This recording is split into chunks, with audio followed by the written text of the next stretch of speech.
বেছিভাগে গৰম হৈ গৈছে। ৰাইজসকল, আমাৰ সিদ্ধান্ত ল'বৰ কাৰণে আৰু মাত্ৰ 48 ঘণ্টা সময় আছে। 26 তাৰিখ, আজি 24 তাৰিখ, 26 তাৰিখে নগাঁৱৰ মানুহে, 26 তাৰিখে ভীমৰ মৈৰাবাৰীৰ মানুহে ইয়াৰ পৰা প্ৰদীপ বৰদলৈক জিকাই দিল্লী পঠাব আৰু 2026 চনত দিছপুৰৰ পৰা পদুম ফুলৰ শিপাবাৰী আমি ব্ৰহ্মপুত্ৰত পেলাম। আজি হিমন্ত বিশ্ব শৰ্মা ডাঙৰীয়াই কালি নগাঁৱত আহি কৈছে যে মুছলমানে বিজেপিক ভোট দিব লাগে।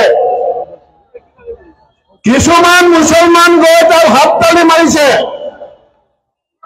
মই নগাঁৱৰ ৰাইজক খুজিব বিচাৰিছো যে যিজন হিমন্ত বিশ্ব শৰ্মা বৰপেটা গলে বাংলাদেশলৈ আহিছে বুলি কয়, যিজন হিমন্ত বিশ্ব শৰ্মা ধুবুৰী গলে পাকিস্তানলৈ আহিছে বুলি কয়, সেইজন হিমন্ত বিশ্ব শৰ্মাই এতিয়া ভোট ভিক্ষাই বিচাৰি ভিক্ষা খুজিলে মুছলমানে ভিক্ষা দিবলৈ নিদিয়ে। কিয় ভিক্ষা খুজিছে নগাঁৱত?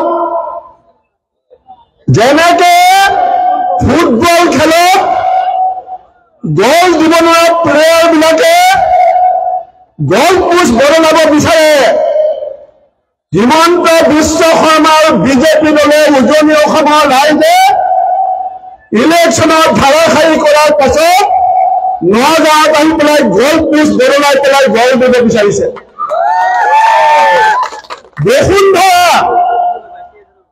বসুন্ধৰা লোন আহিলে হাজাৰ হাজাৰ মানুহে মাটিৰ কাগজ পালে, আমাৰ আপত্তি নাই।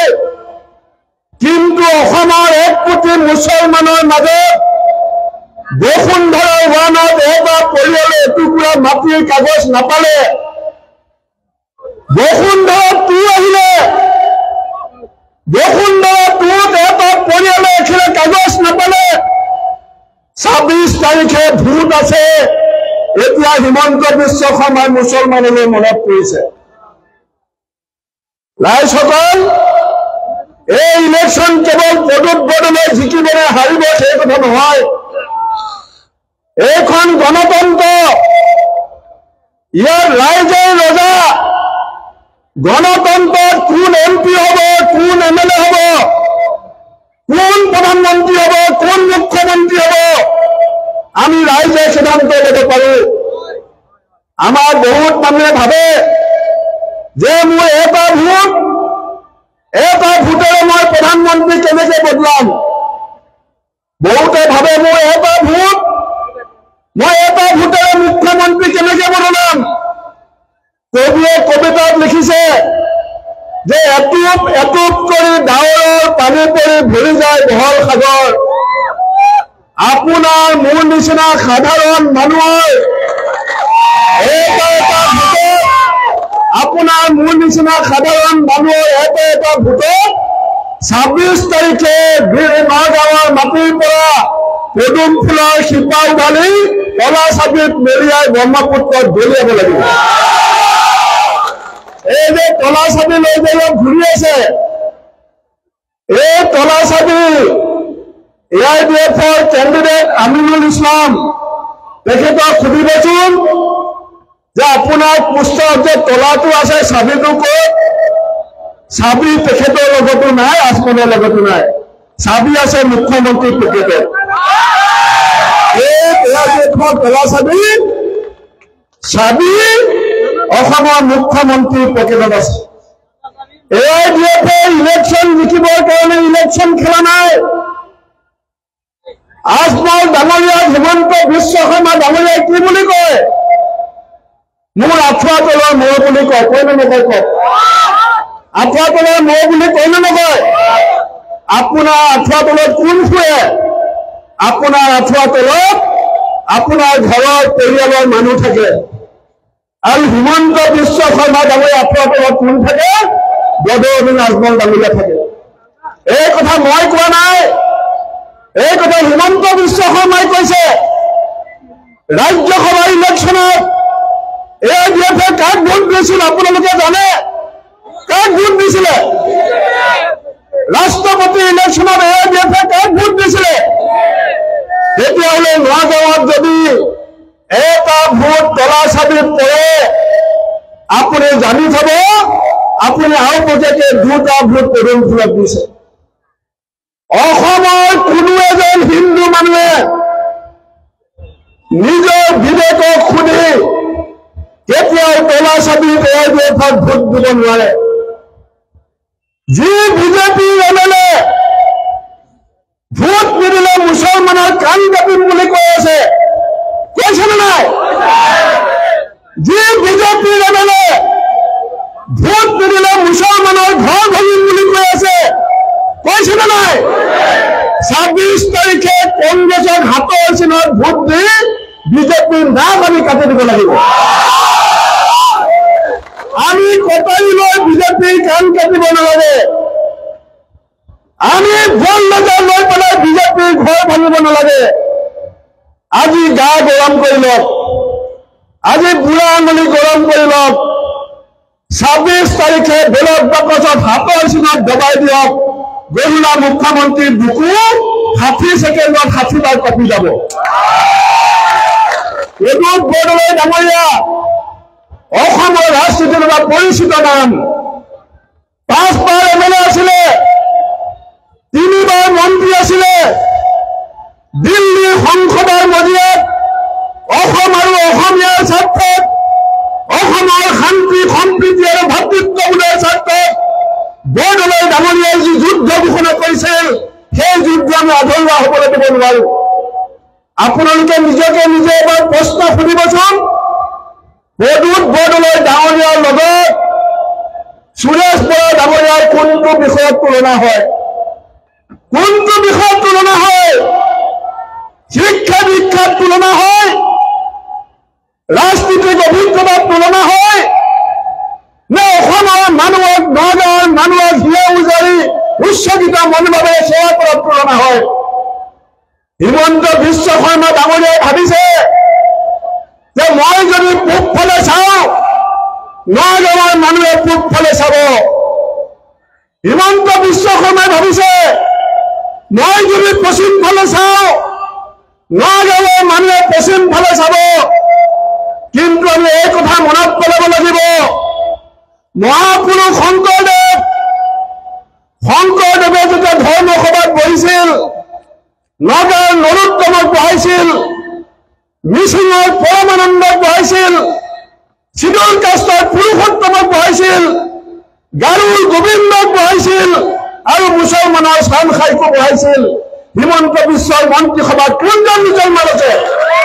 হিমন্ত বিশ্বৰ MLA সকলৰ মাজত কেইজন মুছলমান আছে? ৰাজনীতিত আপোনাক ক্ষমতা নিদিয়ে, মন্ত্ৰী পৰিষদত আপোনাক জেগা নিদিয়ে, অৰুণোদয় ফৰ্ম আপোনাক ইলেকশ্যনৰ সময়ত দিয়ে। নগাঁৱত ভোটৰ আগদিনাখন তেওঁ বসুন্ধৰালৈ মনত পৰে আৰু ধুবুৰী বৰপেটালৈ গ'লে তেওঁ আপোনালোকক মোগল বুলি কয়। অসমৰ মুখ্যমন্ত্ৰীৰ কথাটো বহুত পাছত নৰেন্দ্ৰ মোদী ডাঙৰীয়াই কৈছে যে ভাৰতবৰ্ষৰ প্ৰত্যেকজন মুছলমান অনুপ্ৰৱেশকাৰী মুছলমানৰ গাত লাগিছে নে নাই নাজানো, আপোনালোকৰ তেজত লাগিছে নে নাই নাজানো, কিন্তু মোৰ গাত লাগিছে কিয় জানে?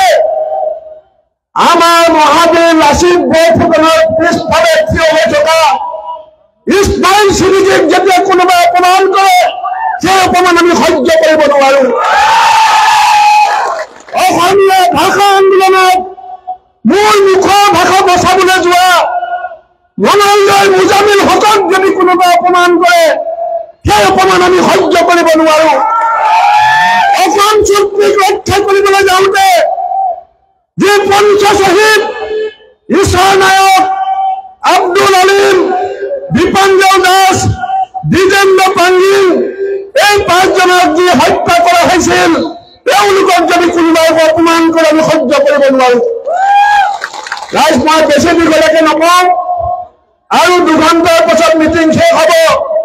মোৰ আৰু দুখন মিটিং আছে মই এষাৰ কথা আজি সমগ্ৰ নগাঁওবাসীক কৈ থৈ যাম 26 তাৰিখে সমগ্ৰ নগাঁৱৰ প্ৰতিজন সচেতন ভোটাৰে সিদ্ধান্ত ল'ব লাগিব যে আমি শংকৰদেৱে দেখুওৱা আজান ফকীৰে দেখুওৱা ৰাস্তাত যাম নে হিমন্ত বিশ্ব বিজেপি RSS আজমলে দেখুওৱা ৰাস্তাত যাম আজান ফকীৰে কি কৈছিলে মোৰ মনত ভীম ভাৱ নাই অ আল্লাহ মোৰ মনত ভীম ভাৱ নাই হিন্দু কি মুছলমান একে আল্লাহ ফৰমান মোৰ মনত ভীম ভাৱ নাই শংকৰদেৱে কীৰ্তনত লিখিছিল কিৰাত কছাৰী খাচী গাৰু মিৰি যবন কংক গোৱাল অসমৰ মুলুক ৰজত পুৰুষ উপাস মেলছ চন্দাল জ্যোতিপ্ৰসাদ আগৰৱালাই লিখিছিল মই খাচিয়া মই জয়ন্তীয়া দফলা বৰকা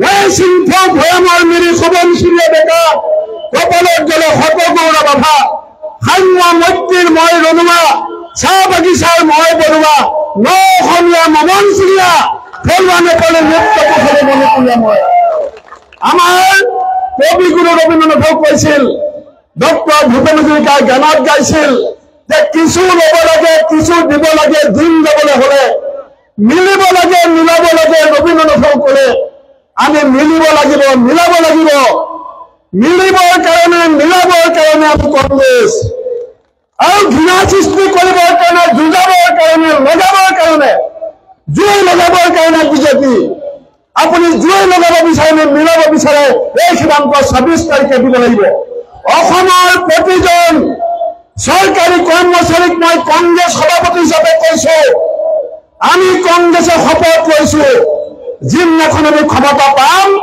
আমি অল্ড পেঞ্চন স্কিম কৰি দিম অসমৰ প্ৰত্যেকগৰাকী অংগনবাদী কৰ্মীক মই কৈছো যদি আপোনাৰ দৰমহা ডাবল লাগে এই ডাবল ইঞ্জিন চৰকাৰক আপোনালোকে খুৱাই দিয়ক আমি আপোনাৰ ডাবল দৰমহা কৰি দিম আশা কৰ্মীৰ দৰমহা আমি ডাবল কৰিম অংগনবাদী কৰ্মীৰ দৰমহা আমি ডাবল কৰিম ৰান্ধনীৰ দৰমহা আমি ডাবল কৰিম আৰু অসমৰ টেটৰ টিচাৰ কম্পিউটাৰ টিচাৰ ভেঞ্চাৰ স্কুলৰ টিচাৰ টিউটৰৰ সমস্যা আমি সমাধান কৰিম ৰাইজসকল এয়া যুঁজ বৰদলৈ ডাঙৰীয়াৰ ব্যক্তিগত যুঁজ নহয় এয়া কেৱল কংগ্ৰেছ দলৰ যুঁজ নহয় অসম আৰু অসমীয়াৰ স্বাৰ্থত আমাৰ ভাতৃত্ববোধ আমাৰ সন্মান আমাৰ স্বাভিমান বচাবৰ কাৰণে আমি নিৰ্বাচনত অসমৰ ৰাইজৰ ভৱিষ্যতৰ স্বাৰ্থত অসমৰ ভৱিষ্যত প্ৰজন্মৰ স্বাৰ্থত এক ঐতিহাসিক সিদ্ধান্ত 26 তাৰিখে ল'ব লাগিব ৰাইজসকল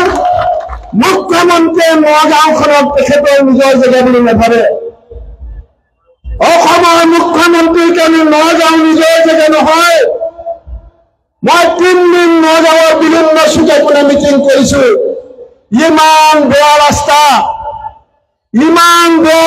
ভাৰতবৰ্ষত ক'তো দেখিবলৈ নাই যদি মুখ্যমন্ত্ৰীয়ে নগাঁৱত ভাল পায় ৰাস্তা ইমান কিয় বেয়া হৈ আছে ইয়াৰ উত্তৰ মুখ্যমন্ত্ৰী আপোনাক দিব নোৱাৰে এতিয়া খালি অৰুণোদয় দিম বুলি 5 কেজি চাউল দিম বুলি আমাৰ যি ভোট বিচাৰিছে আমি কংগ্ৰেছ দলৰ সিদ্ধান্ত লৈছো আমি যেতিয়া ক্ষমতা পাম আমি প্ৰত্যেক মাহৰ 9 তাৰিখে 9 লক্ষ্মী নামেৰে অসমৰ প্ৰতিগৰাকী মহিলাক 2500 টকাকৈ বেংকৰ একাউণ্টত দিম আমি দিম প্ৰতি মাহৰ 9 তাৰিখে 9 লক্ষ্মী 2500 টকা প্ৰত্যেকগৰাকী সাধাৰণ মহিলাৰ একাউণ্টত আমিও দিম বিজেপিয়ে ইলেক্ট্ৰিচিটি বিল 7 বাৰ বৃদ্ধি কৰিছে কংগ্ৰেছে য'ত ক্ষমতা পাইছে আপোনালোকে যেতিয়া আমাক ক্ষমতা দিব প্ৰত্যেকটো পৰিয়ালক আমি 200 ইউনিট বিজুলী বাতি ফ্ৰীকে দিম গেছ চিলিণ্ডাৰ কৰ্ণাটকৰ কংগ্ৰেছ চৰকাৰ 500 টকা তেলেংগানাৰ কংগ্ৰেছ চৰকাৰ 500 টকা হিমাচলৰ কংগ্ৰেছ চৰকাৰ 500 টকা অসমত যেতিয়া কংগ্ৰেছে ক্ষমতা পাব চিলিণ্ডাৰ আপোনাৰ 500 টকা পাব এই কাম কৰিবৰ কাৰণে অসমৰ শান্তি সম্প্ৰীতি প্ৰগতি অটুট ৰাখিবৰ কাৰণে সকলোৱে সম অধিকাৰ সম সন্মান সম ন্যায় সম প্ৰগতি কৰিবৰ কাৰণে নিবনুৱা যুৱক যুৱতীৰ ভৱিষ্যত নিৰ্মাণ কৰিবৰ কাৰণে মূল্য বৃদ্ধি নিয়ন্ত্ৰণ কৰিবৰ কাৰণে কৰ্মচাৰীসকলৰ সমস্যা সমাধান কৰিবৰ কাৰণে, কৃষকৰ শ্ৰমিকৰ উপাৰ্জন দুগুণ কৰিবৰ কাৰণে আপোনালোকে অহা 26 তাৰিখে হাতৰ চিনত বুটাম টিপি ভোটৰ বাবে ভোট দিবৰ কাৰণে মই কৰজোৰে বিনতি জনাই মোৰ বক্তব্য সামৰিছোঁ। বন্দে মাতৰম। জয় অসম।